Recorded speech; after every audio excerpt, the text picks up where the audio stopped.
How's it going, everybody? I got some more magic for you here today with a Golgari Infestation deck. And the reason I'm calling it that is because it's primarily built around the idea of spiders and insects.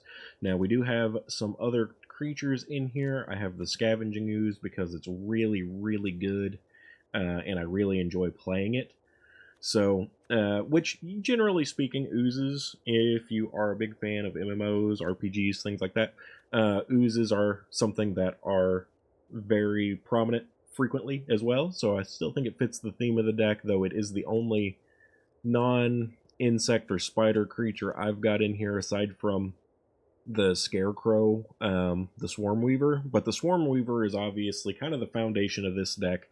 It has, when you have Delirium, as long as there are 4 or more card types in your graveyard, that's what Delirium is, insects and spiders you control get +1/+1 and have Death Touch. And it creates 2 flying 1/1 insect creature tokens when it enters. We have the Skyfisher Spider. So this is a sacrifice mechanic. We're going to be making a lot of creature tokens in this deck, hopefully.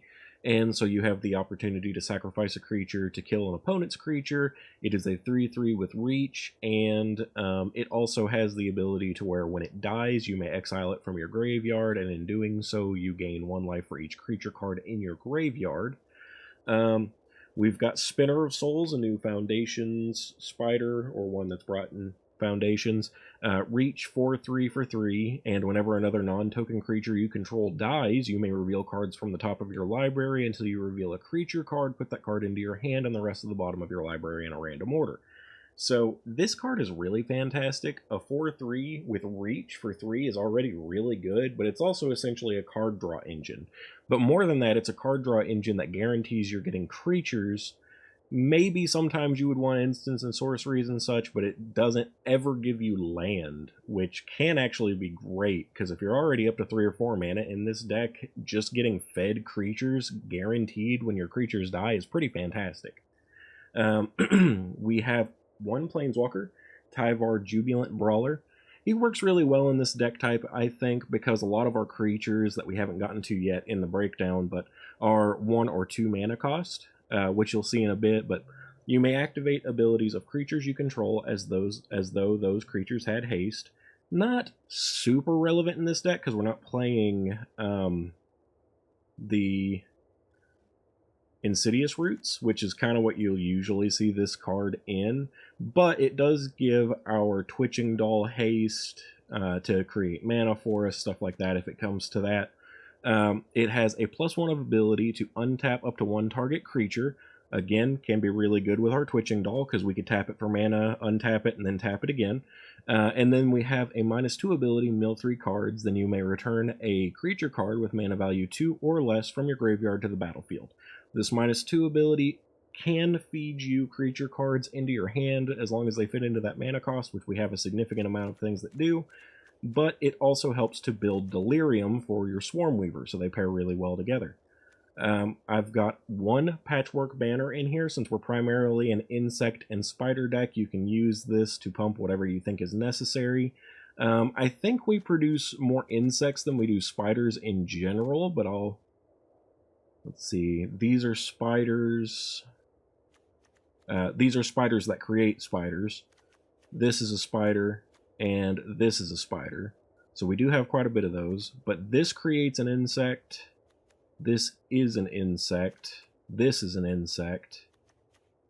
This is a spider. You could really go either way. You could go spider or insect on the field, and it really just depends on what you have the most of at the time.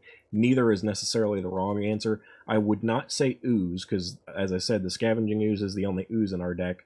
But it can be really fantastic. It is a little bit of a nombo. You don't want to use your Scavenging Ooze to the point where you're affecting your Delirium. So not perfect in that sense, but ideally you'll be using it to eat cards from your opponent's graveyard. So better in that way. We do have Eaten Alive as one of our primary removal options, which does exile creatures or planeswalkers. So if it has been eaten alive, then you won't be able to eat it with the Scavenging Ooze, but we still kill things with Skyfisher, Spider, and Nowhere to Run, and from the fact that most, if not all of our creatures can end up with Death Touch at one point, So because of that, you still should get plenty of opportunity to eat with Scavenging Ooze. Not to mention we can eat our own creatures too. We're not gonna like have a huge issue with that. I mean, it hurts our Tyvar hits and it hurts our Delirium, but just pay attention to what you're eating, and that shouldn't be a big deal. Because you'll want to eat creatures, and as long as it's not like one of your Twitching Dolls or Swarm Weavers, because those count as artifacts as well as creatures, then you'll probably be okay.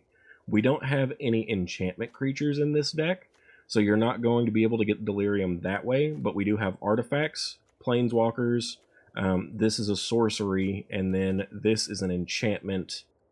So we do have one enchantment, but ideally we don't end up with this in the graveyard. That being said, we have a lot of land too, and getting back to our breakdown here on these things, we've got Brood Spinner, which has Reach, is a 2/3 for 2, and when it enters, it surveils for 2, so you can use this to get that land or whatever you need into your graveyard with Surveil, assuming that you're able to, because it's only looking at the top 2 cards, but usually you'll end up using this to pitch land in your graveyard more than anything else. It does have a tap ability where you can pay 6, sacrifice Brood Spinner, and create a number of 1/1 black and green insect creature tokens with flying equal to the number of card types among cards in your graveyard. So if you already have Delirium, it is okay to sacrifice this to get yourself some insects, because it can make more of them, which, if you already have Swarm Weaver out on the battlefield, is very good. Swarm Weaver is a legendary creature, so you can only have one out on the battlefield at the time. So having one in your graveyard while you have one out on the battlefield is pretty conceivable. It isn't able to be hit by Go for the Throat, and neither is Twitching Doll, because both are artifacts. So that helps a lot too. You could run Llanowar Elves instead of Twitching Doll, and it would be potentially faster. But I feel like Twitching Doll is more thematically accurate in this deck, because you have that sacrifice ability to create spiders with it. It is in itself a spider, and it still does the same effect as a Llanowar Elves, where you can tap it for mana. It does cost 1 more to play, but you get that late game benefit of sacrificing it later. And as I said, since it's an artifact, unlike the Llanowar Elves, it gets around Go for the Throat. It's still hit by a cut down just like a Llanowar Elf would be, but getting around Go for the Throat for your mana creature is really nice, because people will want to get rid of it just so you can stop tapping it for mana. Over here we have the Crowl Whipcracker.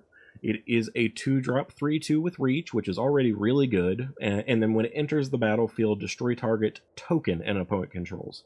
Tokens are very prevalent right now with many decks. You can run into what I think will be your most common targets with this would be something along the lines of the Demon token that is made by the Ritual Chamber side of Unholy Annex and Ritual Chamber, or if your opponent is playing a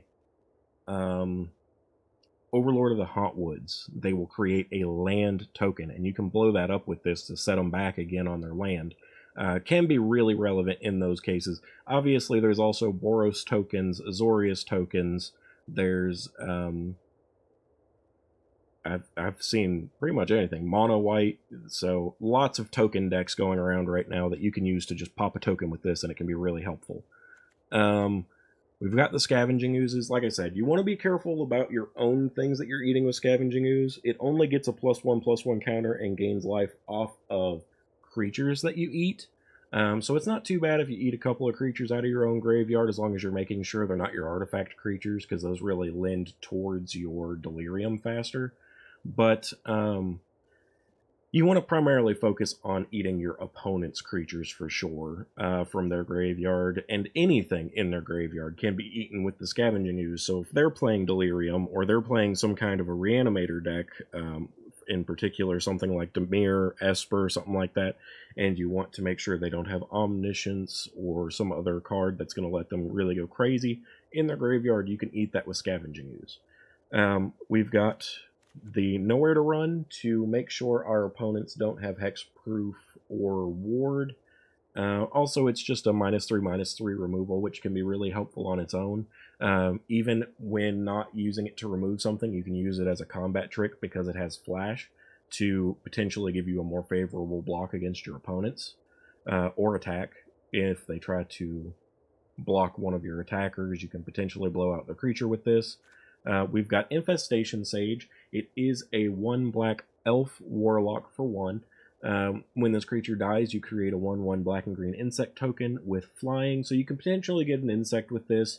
It goes along with the rest of our deck in that way, and the insect has flying, so it can give you a flying blocker if you don't already have one if this Infestation Sage dies. This is going to be one of your primary targets for your Eaten Alive or Skyfisher Spider, because we don't gain very much benefit from having an elf, but having that insect token can be really helpful for us down the line. There's obviously Eaten Alive. You can pay 5 mana to straight up just exile a creature, or you can pay 1 and sacrifice a creature to do the same effect. It gives you that significant mana discount, but later in the game, maybe you just want to pay that 5, keep all of your creatures alive, and if you do have Twitching Doll out on the field, that could be more viable than sacrificing your own creature. And then finally, we have Billows Skull Dweller. This is a 1/1 for 1 black Phyrexian insect with Death Touch and Toxic. The Death Touch is fantastic, gives you a really good blocker with a 1/1 and an attacker with a 1/1 that people don't want to stop. People may try to kill this extremely quickly because of the poison that it has as an effect, so it can draw aggro away from a lot of our other creatures. People aren't going to want to kill your Infestation Sage, so most people won't waste removal on it. But if they say the Skull Dweller on turn 1, they'll probably try and kill it, thinking that we're probably the Golgari Infect deck, because that is really popular right now because of Finn the Fangbearer. So they may straight up try and kill this, and if they do, that makes a safer environment for our Twitching Dolls and things like that going down, because like I said, they already can't be targeted by Go for the Throat, and if your opponent's trying to use a cut down but already used it on the Skull Dweller, that is just benefit for us. You could leave out the Skull Dweller, but I really think the Death Touch is worth having, and the threat potential that people will see in it is kind of just like a bait. You get an opportunity there to get rid of some of the removal on a small 1/1 creature, which really helps. I think that's covered pretty much everything in the main board. We do have a few Soulstone Sanctuaries. We get the benefit of these being insect or spiders as well, so we get that buff on it. Also, 1 Underground Mortuary. You may want to run more of these if you have more of them than I do. I just don't. But that Surveil is really nice for helping us get our Delirium faster. Few Restless Cottages. You don't really want to hit your graveyard with the ability of this, but having it turn into a creature can be phenomenal, especially since it produces food for you. Other than that, pretty standard land base. We've got Duress in the sideboard. If you're playing best of 3, this helps a lot in those control matchups. We've got Ghost Vacuum if your Scavenging Oozes are proving to be too much mana, you're not getting them out fast enough, you need something a little bit quicker, you can go with some Ghost Vacuums. Or if your opponent's got that much in their graveyard and you're having to deal with it significantly, you can do these on top of the Scavenging Oozes to really hit your opponent's graveyard hard. Paw Patch Formation is really fantastic, has a lot of options, gets rid of creatures with flying, can be relevant in the Demon deck, destroys an enchantment, which can be really relevant. And if none of that is helpful to you, it still can draw you a card and gain you food. Terra Sunder, obviously really enchantment heavy decks. We're gonna be kind of the bane of their existence here between Paw Patch Formation, Terra Sunder, and let's see, we had something else here I thought that did enchantment stuff. Maybe not. I can't remember, but lots of things that can hit their enchantments and artifacts and creatures potentially too with Terra Sunder. Maelstrom Pulse, this can be really fantastic if you see that you're going up against a deck that's using like a lot of Leyline bindings. So Domain is really hit hard by Maelstrom Pulse. And then also in similar decks, not necessarily Domain, but a lot of those white decks that are doing tokens and stuff, they'll run Temporary Lockdown.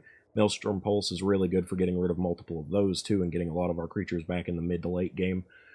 We've got a couple of the end in the sideboard. If you've got threats that you just absolutely need to remove from your opponent, such as a Haughty Djinn in mono blue, or Archfiend of the Dross, that thing is very annoying in the demon decks. Maybe you just want to wipe it out completely. The end is perfect for that because you can use it to exile not just the one that you hit, but all of them from the deck entirely.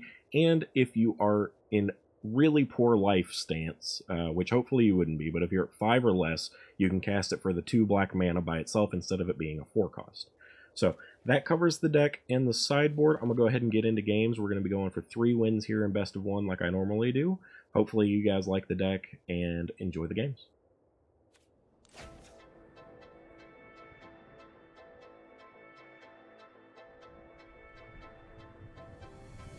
Alright, so we have a Billowy Skull Dweller, we have Eaten Alive, Spinner of Souls, Patchwork Banner. I think this is pretty acceptable for turn 1, and we are going first, so I'll keep.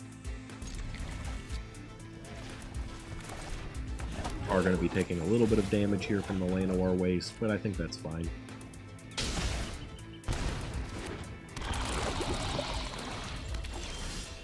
Okay, let's go Forest. Don't need to do anything yet, but just attack with our little insect.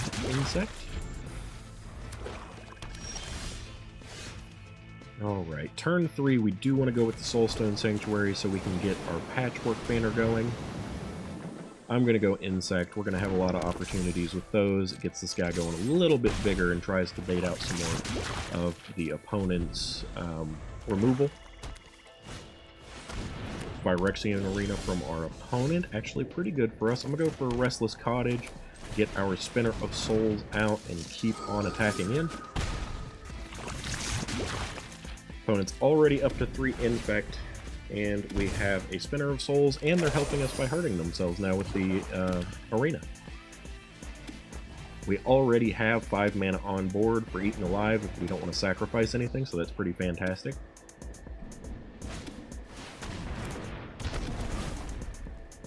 Okay, so this creature does have a death effect, which we'll be able to get around with the Eaten Alive, which is pretty nice. I think I'm going to go ahead and go Swarm Weaver here. And then use our Eaten Alive and sacrifice one of those tokens. Just exile this thing and get it out of our way completely. Now, we do have a sorcery in the yard, which helps.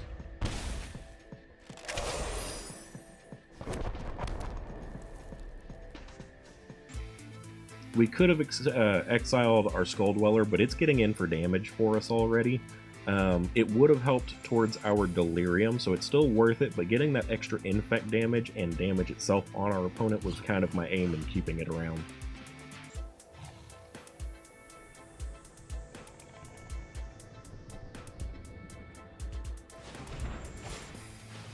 Blasphemous Edict does get rid of all of our current creatures. We get to get a few cards. Take action. Take action. Okay. Duress gets rid of our other Eaten Alive.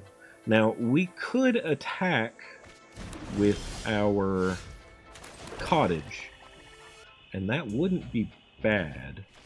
I'm going to start there, I think.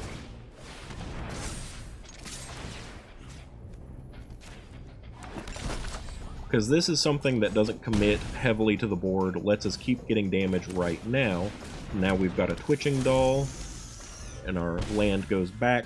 He is at 2 life, so we have an opportunity here. Sire of Seven Deaths will have the ability to kill things. We're just going to go ahead and get rid of it. No creature sacrifice is necessary. We are going to take some damage here, but that's fine because we get the win by attacking with our Twitching Doll. Yeah, so game 1, pretty easy win. Our opponent helped us out a little bit there.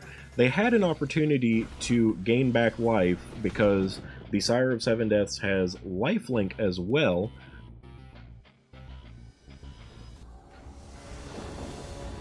Oh.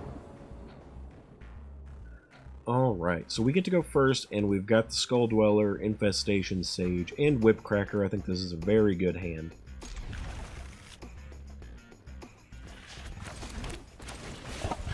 Let's get the Skull Dweller, getting them on their toes. Let's go with 2 Elves on this turn.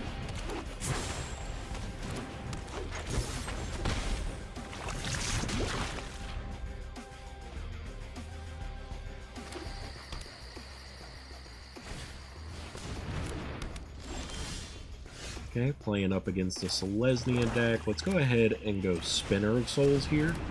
We have a lot of little things on our board now. There's a really high chance we'll want to use the Skyfisher Spider soon, and the Spinner of Souls will give us a lot of benefit from that. Okay, we can actually use the Whipcracker to get rid of one of these tokens. And get our Skull Dweller going. Let's just attack with the Billows Skull Dweller for now. More impact on our opponent.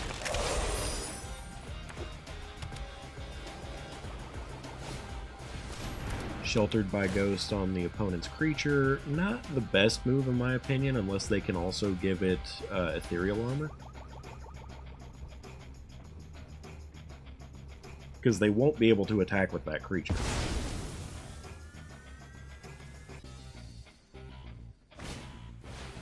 Okay, another sheltered on the other token. Still doesn't seem like the greatest idea to me. They should at least get rid of the Billows Skull Dweller if this is the route they're going to take. Yeah, okay. Still, they have no open attacks.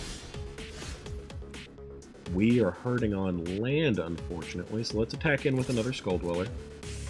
Could be a really good blocker for right now, but we can actually kill these tokens without too much trouble at the moment. Unless, like I said, if they put an Ethereal Armor on it, it could get dangerous. Increasing power and toughness doesn't make any difference.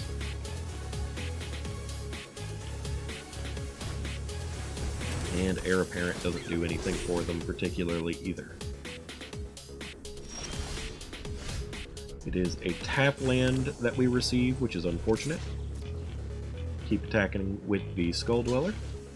Gets rid of their Heir Apparent, no big deal there.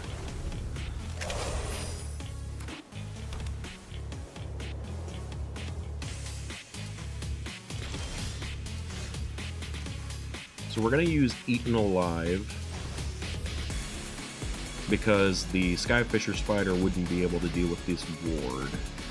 I think the Skull Dweller is actually what we want back at the moment.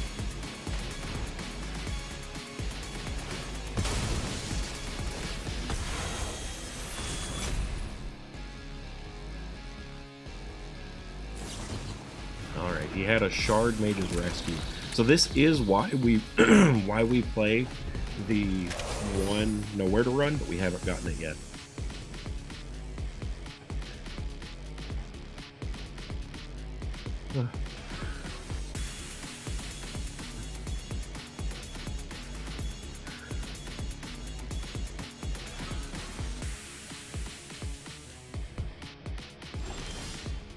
Still no good attacks from our opponent. Let's get the Scavenging Ooze going and eat their Heir Apparent.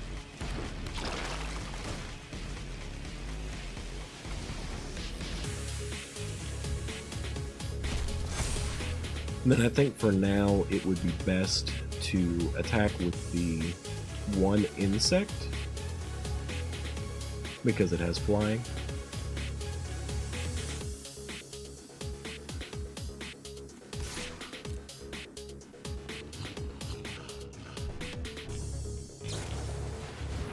Resolute Reinforcements doesn't particularly do anything there. Valley Quest Caller's pretty annoying because it pumps up their other bunnies.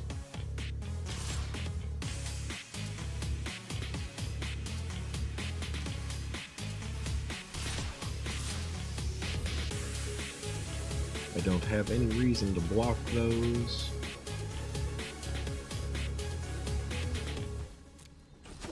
I would have really had to think about it, though, if he attacked with that other creature, but... So, we have a Skyfisher Spider. I think most prominently here we want to get rid of the Quest Caller. So let's pitch another Elf.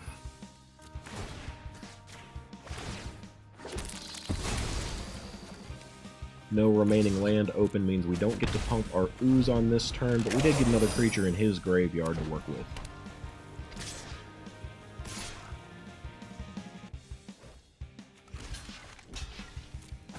And we don't mind at all trading a Skyfisher Spider.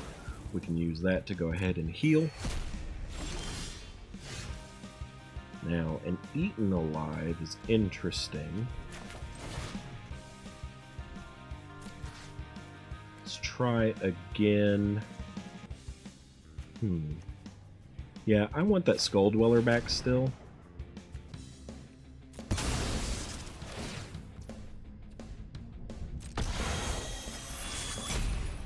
I'm fine with that. Still leaves us 1 green. And we're going to eat the Quest Caller. And then I'll attack with my Flyer.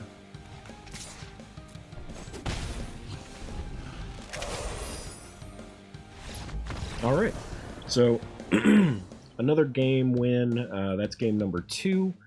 Got to see quite a bit of fun here. You got to see how the Scavenging Ooze still really works out well in this deck. It's going to allow us to keep healing and get bigger and bigger over his creatures. We've got the Skull Dweller back, which is a fantastic blocker too. As I said, Ethereal Armor could have really made this scary because it would have gotten bigger based on their enchantments and given the creature first strike, so our Billow Skull Dweller wouldn't have been a good blocker there. But we had a lot of options here. All of our removal worked exactly as intended. Eaten Alives, Skyfisher Spider, those Infestation Sage was perfect for exactly what I said it was needed for. So yeah, this was a really good match. You even got to see the Whip Cracker showcased. It is gone. Oh, it's right here. It got to get rid of a token for us from the Hop to It tokens. Was really effective, so hope you guys like that match.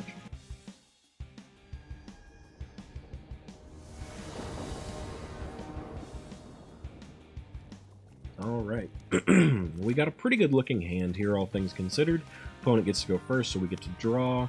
Turn 1, Skull Dweller. Turn 2, probably a Brood Spinner. Turn 3, if we get a land, we can go with the Banner, so I like it.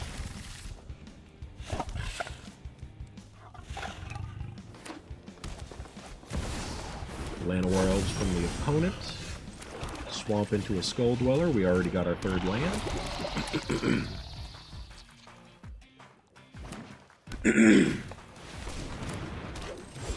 Alright, Gwenna from the opponent. I think now we're going to go with the Brood Spinner. Probably leave up the Skull Dweller as a blocker. I actually want this Infestation Sage. I think I'm going to get rid of the Twitching Doll, because we're kind of past the point where we needed it.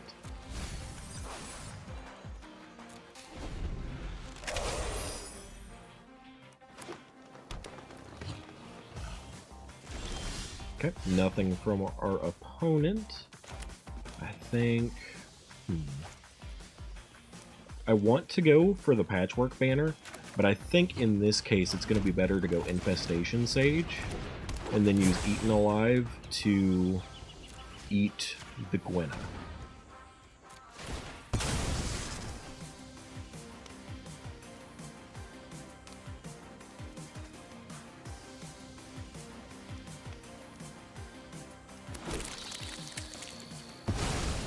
And now I can attack with the Skull Dweller without very much repercussions of it.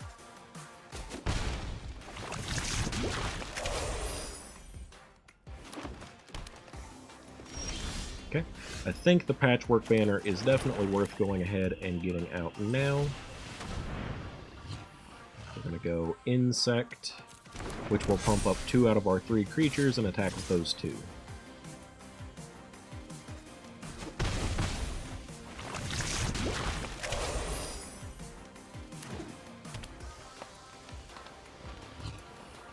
Looks like we really slowed down our opponent's mana situation. I kind of assumed they were playing elves, but it doesn't look like it. So let's go Spinner of Souls, and then we'll get the Twitching Doll out there now too. Because we have plenty of mana now, especially with the Patchwork Banner. And I don't mind just swinging out with what I've got now.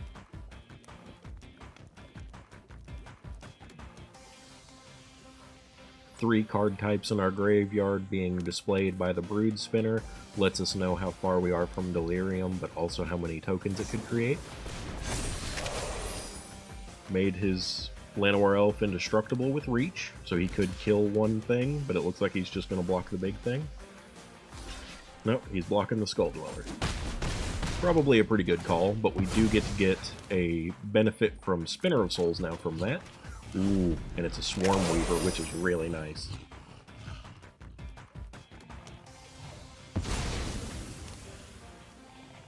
So, if I'm not mistaken, we have a sorcery, creature, and an enchantment in our graveyard. Let's try first to use the Brood Spinner and see if we can't get a land in the graveyard. No, but we can pitch our Nowhere to Run, take that. Now we've got Delirium. Go for the Swarm Weaver. And attack. I will keep back the Twitching Doll so that I can tap it for mana. But we've got a very good looking attack here. And all of our insects now, and spiders, now have Death Touch. And that's a Game 3 win. So, really easy games with this deck today. This is actually a really good, really fun deck.